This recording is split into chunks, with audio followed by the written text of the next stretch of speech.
خیر پر حضور اسلام سے درخواست کر رہا ہوں تشریف لائیں اور اظہار خیال فرمائیں اور اپنا اشعار بھی سنائیں.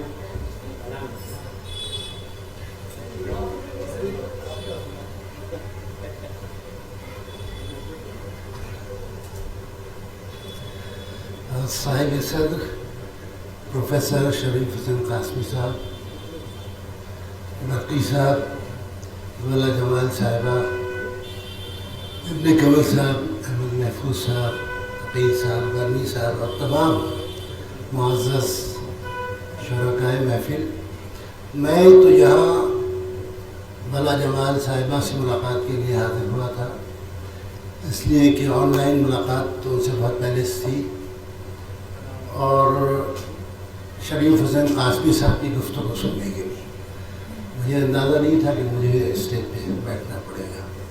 بہرحال یہ میری خوش بختی ہے. مولا جمال صاحبہ، آپ جانتے ہیں کہ عربی میں پے نہیں ہے تو بترول آپ بہت سنتے ہیں، پیٹرول کے لیے کہا جاتا ہے، لیکن حکاری آوازیں جو ہمارے، جس کی طرف اشارہ کیا ابن کمل صاحب نے کہ ہندوستان کے بعض صوبوں کے، خاص طور سے کشمیر والوں کو آپ دیکھیے، وہ گھر کو گر کہتے ہیں، گھر نہیں کہہ پاتے. یا علامہ اقبال جیسا بڑا شاعر کبھی اقبال نہیں کہہ پائے، اقبال ہی کہا انہوں نے اپنے آپ کو بھی، چونکہ وہ قاف نہیں بول سکتے. تو یہ مسائل ہیں، لیکن حکاری آوازیں ہیں والی جو چھوٹی ہی کی آوازیں ہیں، وہ ولا جمال جس طرح اس کا تلفظ کر رہی تھی، وہ اس کو سن کر مجھے حیرت ہو گئی تھی. یقیناً اس پہ انہوں نے محنت کی ہے، اس کا اندازہ ہوا. شاعری آپ نے سنی، بہت اچھی شاعری انہوں نے پڑھی. کلکتے پہ پوری ایک غزل ہے جس کی ردیف کلکتہ ہے، تو ہم تو غالب کے حوالے سے، یا داغ نے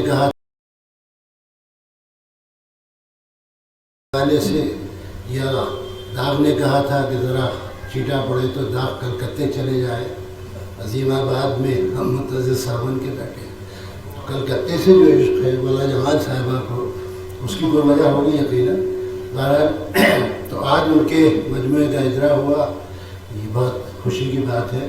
اس سے پہلے بھی کئی کتابیں وہ لکھ چکی ہیں، تو میں اس موقع پر ان کو مبارکباد پیش کرتا ہوں.